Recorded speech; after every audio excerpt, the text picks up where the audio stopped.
Magandang araw mga bata! Magandang araw din po. Ayan, kamusta naman kayo? Kamusta naman kayo? Okay lang po. Ayan, ako'y nagagalak at kayo ay nasa mabuting kalagayan. Tayo muna magsitayo at tayo ay magkakaroon ng panalangin. Sa ngalan ng Ama, ng Anak, ng Espiritu Santo. Amen. Panginoon, salamat po sa panibagong araw na ito upang kami ay matuto. Buksan niyo po ang aming isipan upang lubos na maintindihan ang aming mga aralin. Bigyan niyo din po ang aming mga guro, mga magulang, at mga kapag-aral ng lakas ng katawan at isipan na masigit namin kailangan sa araw-araw sa panahong ito. Ang lahat po ng ito ay aming dinadalangin sa iyo, aming Diyos Ama. Amen. Sa ngalan ng Ama, ng Anak, ng Espiritu Santo. Amen.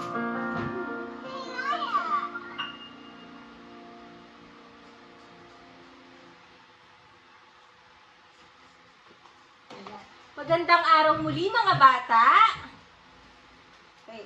Ako nga pala si Binibining Neri Joy Santo Tomas, ang inyong magiging guro ngayong araw sa Health.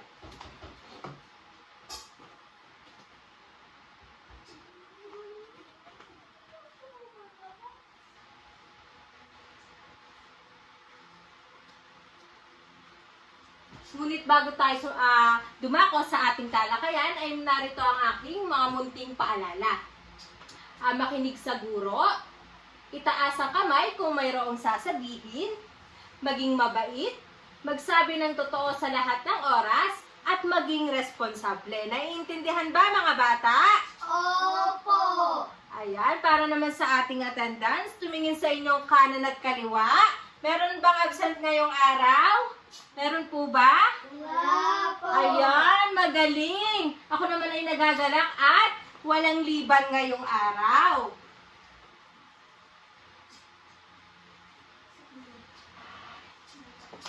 Yan. Bago tayo dumako sa ating talakayan, ay meron akong inihandang panimulang gawain. At ito ay tinatawag kong buuin mo ko. Ano nga po ito? Buuin mo ako. Ito ay buuin mo ko. Meron ako ditong envelope. At ito ay merong mga nilalaman. Ang gagawin nyo lamang ay bubuuin nyo ang nasa loob nito. Naiintindihan ba mga bata ang gagawin? Opo! Maaari na kayo magsimula.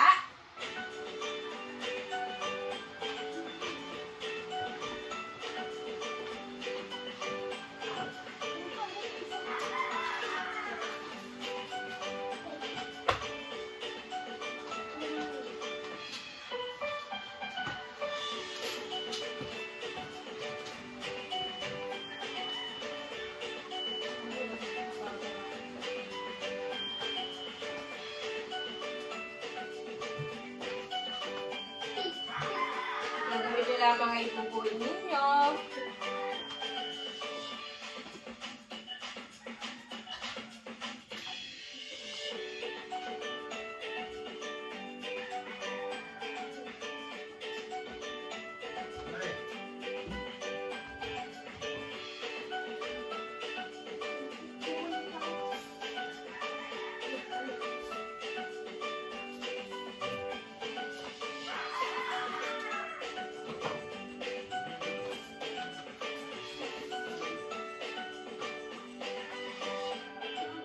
Nabubuo nyo ba?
Ayan, nabuo niyo na ba mga bata?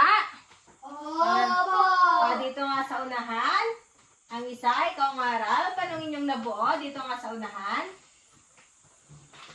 Tungkol saan? About sa? Basahin? About sa?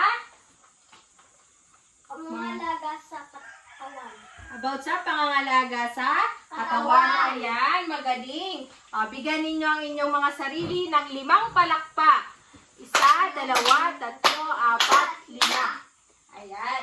Napakagaling naman ng mga batang ito. Bago tayo dumako sa ating talakayan, meron akong ipapanood sa inyo. Gagawin niyo ay manonood kayo ng maayos at ako ay may katanungan pagkatapos. Naintindihan ba mga bata? Opo!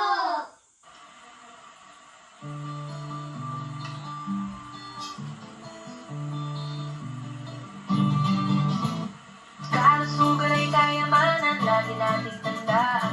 Palaging nagigiliwan, malinis sa katawan.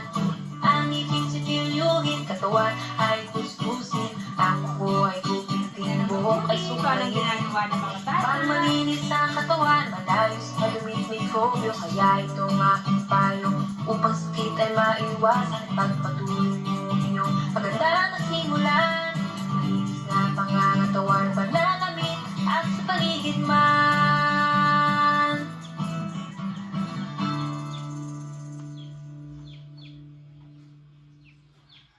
Ayan, naintindihan ba ang inyong napanood? Opo! Ayan, tungkol saan ang inyong pinanood? Sino makakapagbigay? Yes, Amiel? Kalusugan. About sa kalusugan. Ayan, magaling. Ikaw naman, Ralph? Abot po sa pangalaga sa katawan. Ayan, magaling about sa pangangalaga sa katawan. Napakagaling naman ang aking mga estudyante nito. Yan, ang ating tatalakayin ngayong araw ay tungkol sa pangangalaga sa sarili. Ano nga po ulit ang ating tatalakayin ngayong araw? Pangalaga sa sarili. Ayan, magaling.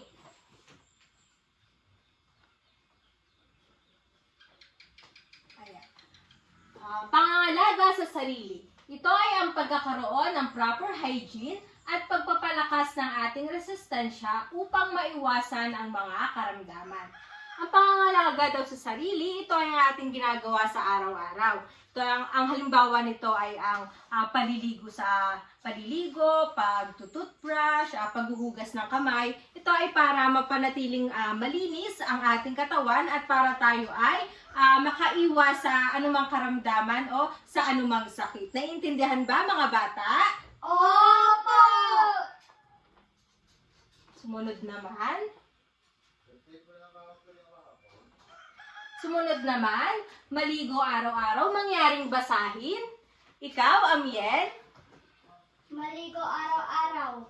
Linisin ang katawan at buhok sa pamamagitan ng pagsasabon ng buong katawan at paggagamit ng shampoo sa buhok upang matanggal ang dumi. Ayan, maraming salamat. Kayo ba ay naliligo araw-araw? Opo!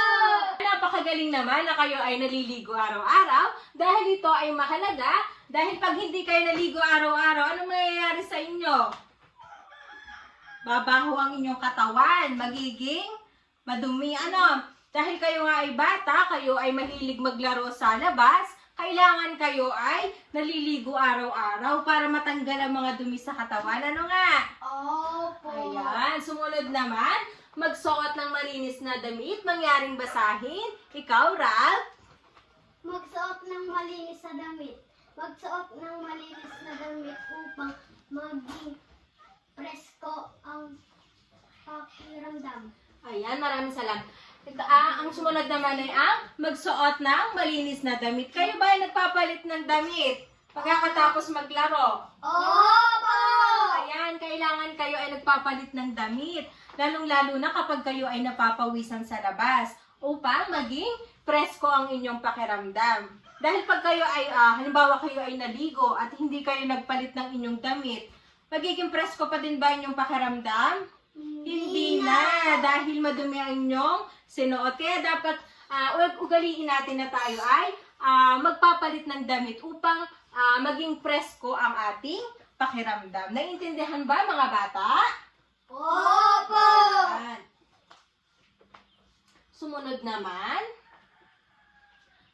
Sumunod naman, magsuklay ng buhok. Yes, Ralph? Magsuklay ng buhok. Magsuklay palagi ng buhok upang maging malinis at ayos ito. Ayan. Kayo ba ay nagsusuklay ng inyong buhok? Opo! Ayan. Bago kayo pumasok sa paaralan, pagkakatapos nyong maligo, kayo ay nagsusuklay ng inyong buhok. Ano nga? Upang maging maayos at upang maging presentable sa mata ng iba. Ano nga? Kaya dapat ugaliin natin magsuklay dahil ito ay mahalaga dahil nagiging maayos tayong tignan kapag tayo ay maayos at malinis ang ating mga buhok. Kaya ugaliin natin palaging magsuklay. Kayo ba nagsusuklay? Opo! Sumunod naman, maggupit ng kuko. Yes, Amiel? Maggupit ng kuko. Ang pagpapanatili na malinis at maiksi ang mga kuko sa kamay at paa ay maiiwasan ang pagsuk ng mga dumi sa kuko at maging malusog din ang mga kuko. Ayan, mahalaga na tayo ay laging maggupit ng ating kuko. Lalong-lalo na kayo mga bata, kayo ay palaging humahawak sa mga iba't ibang bagay. Kaya nagiging madumi ang inyong mga kuko. Kaya kailangan kayo ay nagugupit palagi dahil kayo ay nasusuksukan ng mga dumi o mikrobyo. Ano nga, kaya dapat kayo ay nagugupit para maiwasan natin ang pagsuksok ng mga dumi sa ating kuko at para na din mapanatili nating malusog ang ating mga kuko. Kaya dapat kayo ay nagugupit ng inyong mga kuko. Ayan.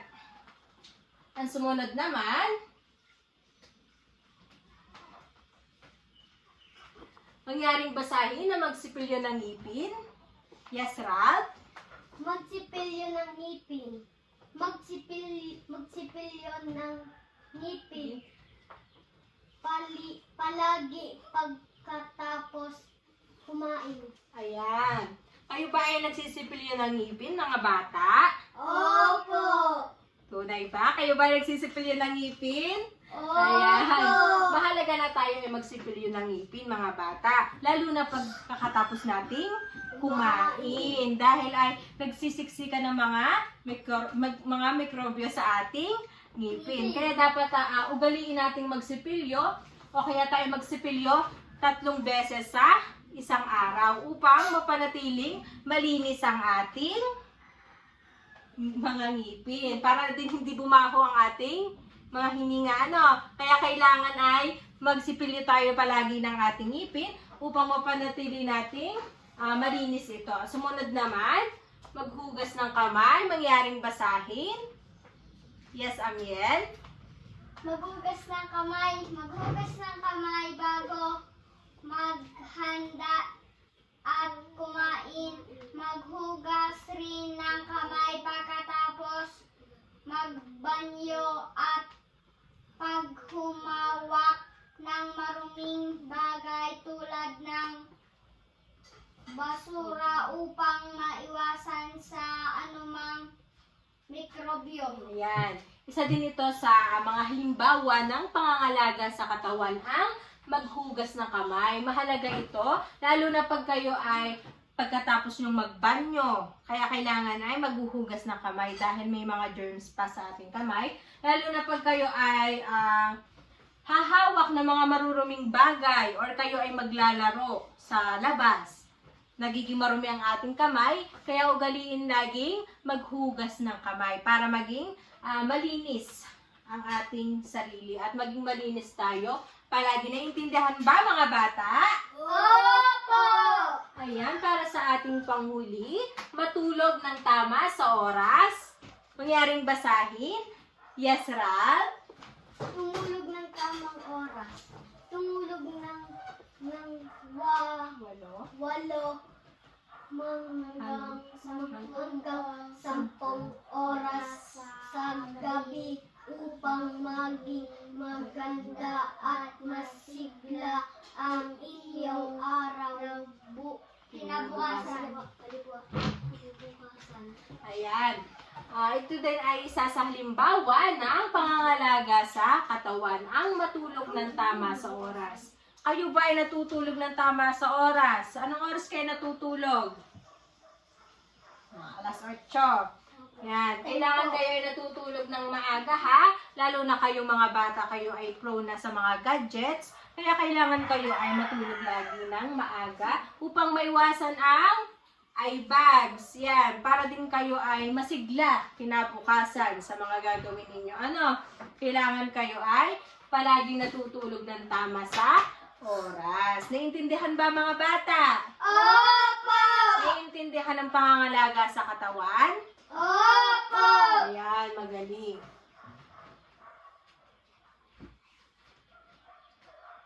Kung inyo nga naintindihan ang ating talakayan, ay ako ay may inihandang katanungan. Para sa unang katanungan, ano ang pangangalaga sa katawan? Ano ang pangangalaga sa katawan? Ito ay ang... Yes, Amiel? Magsuklay, maligo, magnelkate. Ayun ay mga halimbawa. Ano? Yes? Maligo araw-araw at Yan, yun ay ang pangangalaga sa katawan. Yun ay ang ating, ayun ay mga halimbawa sa pangangalaga sa katawan. Ano nga? Sa pangalawang katanungan, magbigay ng halimbawa ng pangangalaga sa katawan. Yung inyong mga sinabi kanina. Ano nga ulit ang mga halimbawa ng pangangalaga sa katawan? Yes, Amiel, magbigay. magsuklay, magnelkater, maligo araw-araw. Yan. Ikaw? Ano pa? Ano pang mga ginagawa? Matulog sa? Sa tamang oras. Ayan, matulog sa tamang oras, magsuklay, magsipilyo, ano pa, maligo araw-araw. Yan ay mga halimbawa ng pangangalaga sa katawan. Ang sumunod naman, bakit mahalaga na pangalagaan natin ang ating katawan? Bakit daw mahalaga? Para? Yes? Para malinis ang ating katawan. Ayan, para maging malinis ang ating katawan at para tayo ay makaiwas saan? Makaiwas Dumi. sa dumi at Germs. sa germs at sa sakit. Ayan, mahuhusay naman ang mga batang ito.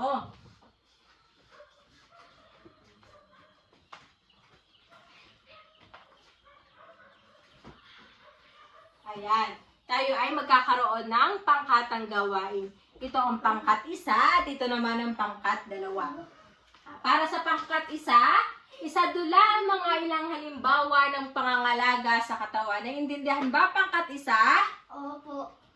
Para naman sa pangkat 2, isadula ang mga ilang halimbawa ng pangangalaga sa katawan. Naiintindihan ba pangkat 2? Opo. Ayan, magaling. Maaari na kayong magsimula o maghanda sa inyong gagawin.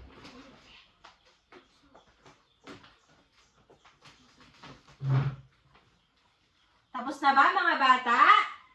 Opo. Ayan, sa pangkat 1, yes, ikaw? Magpakilala muna. Ako po si Amir Diba Naag. Ikaw ang pangkat. Isa. Anong gagawin mo? Pagsasadula. Naligo. Ikaw ay naliligo. Yan ay halimbawa ng pangangalaga sa katawan. Magaling. Ano pa? Nagninilkater. Ayan, nagne-nail cutter. Yan ay isa pa sa halimbawa ng pangangalaga sa katawan. Ayan, magaling. Bigyan ng pangkat 1 ng 10 palakpak. 1, 2, 3, 4, 5, 6, 7, 8, 9, 10. Para naman sa pangkat 2, yes, Ralph? Pakilala muna. Ako po si Ralph Santo Tomas. Ang Pangkat 2. Ayan, anong gagawin ni Ralph? Magsipilyon ng ngipin. Paano ang pagsisipilyo ng ngipin? Ayan. Yan ay isa sa halimbawa ng pangangalaga ng katawan. Ano pa? Ano pa? Hugas ng kamay. Yan. Ano ulit? Ang paghuhugas ng kamay? Ayan, magaling. Gayaan ang paghuhugas ng kamay. Yan ay isa din sa halimbawa ng pangangalaga sa katawan. Maaari ka nang umupo. Mahusay. Bigyan ng pangkat 2 ng 10 palakpak. 4, 5, 6, 7, 8, 9, 10. Ayan, napakagaling naman ng aking mga estudyante niyan. Talagang kayo ay may naunawaan sa ating talakayan.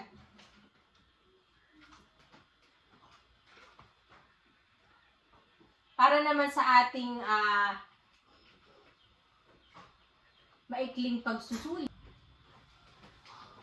Panuto, basahin at tunawain ang mga pangungusap, isulat ang tama kung ito ay nagpapakita ng pangangalaga sa katawan at mali naman kung hindi. Ayan, kumuha na kayo na inyong sangkapat na papel at kayo ay magsimula na magsagot. Ari na kayo magsimula na inyong magsasagot.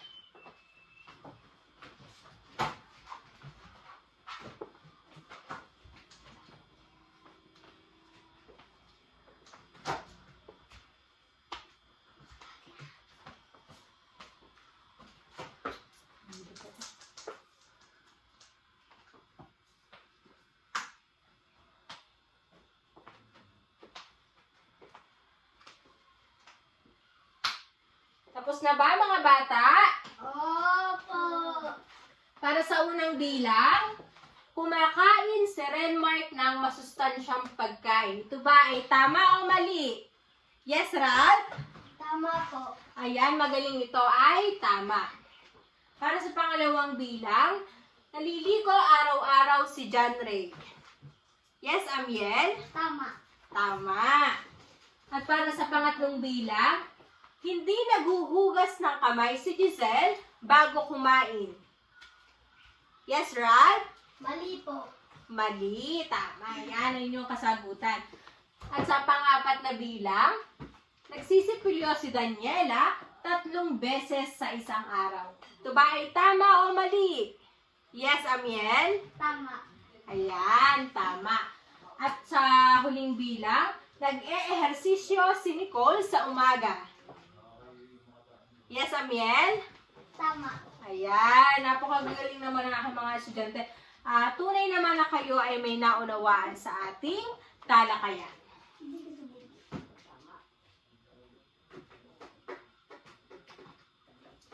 Para sa ating takdang aralin, gumuhit o gumupit ng mga larawan na nagpapakita ng pangangalaga sa katawan, gawin ito sa iyong kwaderno. Maaari nyo na kopyahin ang inyong takdang aralin sa inyong kwaderno.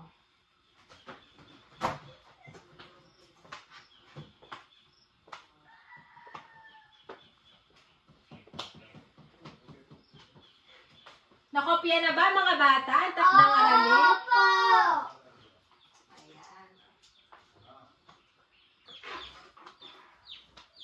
Ayan, batid ko naman na kayo ay may natutunan sa ating talakayan. Muli, ako si Binibining Neri Joy Santo Tomas. Paalam!